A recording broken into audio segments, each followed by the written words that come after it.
Welcome back to another episode of News for Nerds. Thank you so much for joining me today. It is the beginning of March, and we are looking at all the stats that wrapped up for February 2025, because those are the latest market data that we have around the country, around the state of New Jersey, and especially here in Hudson County, where I reside and do most of my business. So we're going to kick it off here with Hoboken, and we're just going to go over the highlights and what I've seen here over the month of February in three or so places. So without further ado, let me share my screen. All right, the beautiful city of Hoboken, where I have called home for almost 15 years. Always like to kick it off with Hoboken, except when it's bad news for a lot of buyers here, as it has been over at least the past month, as inventory woes just continue to, really around the country, but this is no different. So in Hoboken, I really want to draw your attention to this fat column right here, which is February 2025. Nothing in terms of single family houses, really one and one. Down 83% from this time last year. We at least had six. And now condos, where our bread and butter is and most of our transactions, the number of contracts have been down almost 40%, 39. The number of new listings down 17%. So actually, one more thing I want to look at here is this inventory graph. So this lighter blue line, I really wish they would change this. But inventory really, and I went over this last month too, only had a slight increase from the year before last year in June, July, and August. Ever since then, it's just been not plummeting, but much less than the already low numbers that we were used to. And what does this really mean for a lot of people? It means defeated buyers.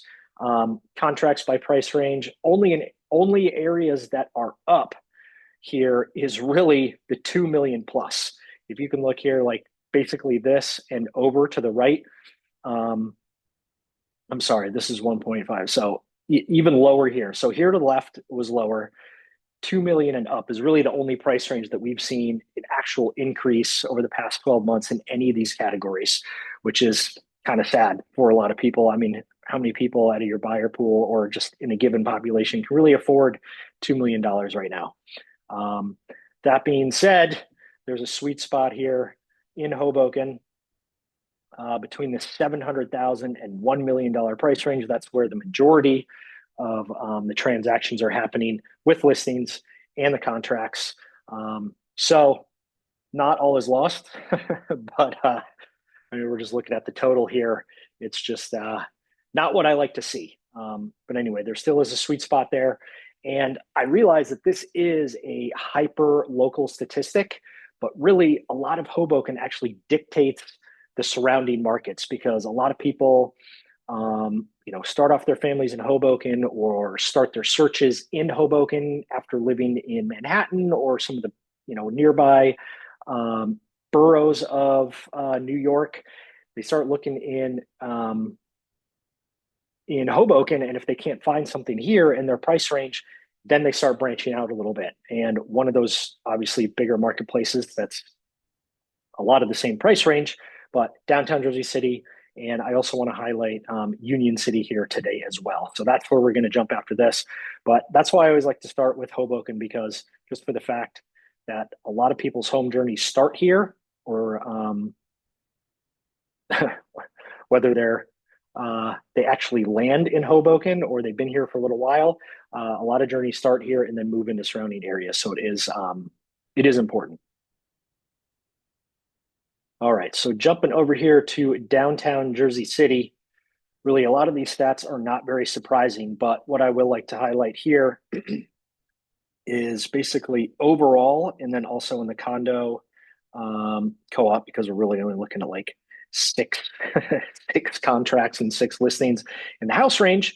But what you can see is the number of contracts went way up 32%, and then the number of new listings went down 30%. So this is just kind of I don't want to call it a death spiral because that's super dramatic, but it is a spiral kind of in the wrong direction. Like the things that are on the market are getting scooped up very quickly, and the listings that are coming on to replace them aren't coming at nearly the pace that we really want, especially in a place like downtown Jersey City. That's a bigger alternative to Hoboken, even if it's similarly in the similar price range. It's not giving people a lot of options here very close to the water if you want to stay in like the Hoboken, Jersey City lifestyle, walkable mindset. Excuse me, mindset. So where's one of the next places people start to look is the Heights in Jersey City, which has seen a lot of development here over the past almost 10 years. Um, not a lot of surprising trends here, except, this is kind of continuing. We're seeing slight decreases in sales prices and median sales prices, average sale prices up there, just as the market that's just been climbing so much over the past couple of years is, well, maybe resetting a little bit or settling in, I think is a better way to put it. But also it's seasonality too.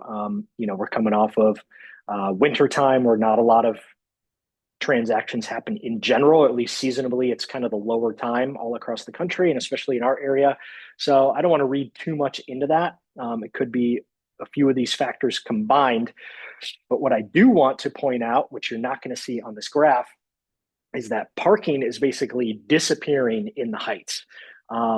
Garage space that already exists is going to be is already at a premium, but is going to be even more at a premium, especially in these new development places or new development properties that have been built or being built, because very recently they basically cut that off.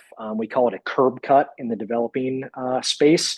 When you buy a lot and you're going to knock it down and start from the ground up and make new condos, what's been very popular over the past 10 years or so is, 2 apartments with parking that you can share below. And that's always been valuable. And it's going to be very valuable now, even the tandem spots, because you're offering parking. So the city is basically taking that away. Any renovated property that any property that already has a curb cut or a space for a driveway can stay there if you're renovating.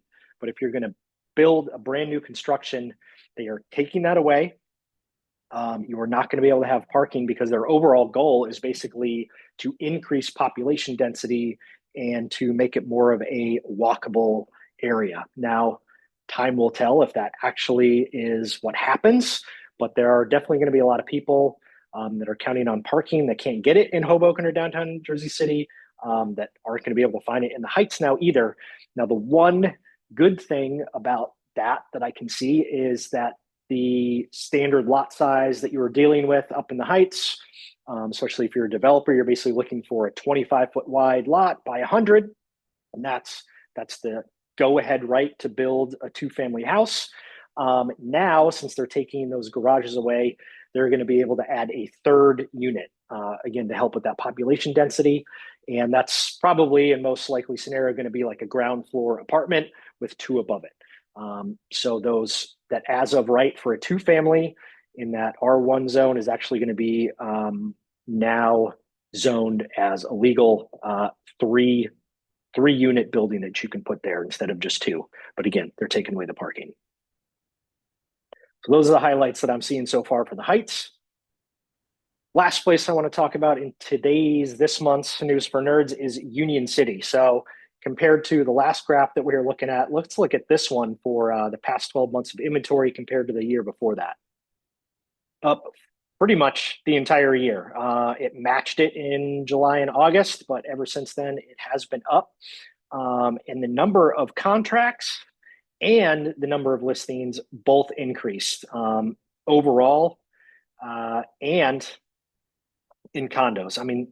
To be honest, we didn't have a whole lot of movement in the single family zone except for 4 new listings here, but increase of new listings overall up 92% from last year. Number of new contracts up almost 20% overall, and up 24% if you're just talking about the condos.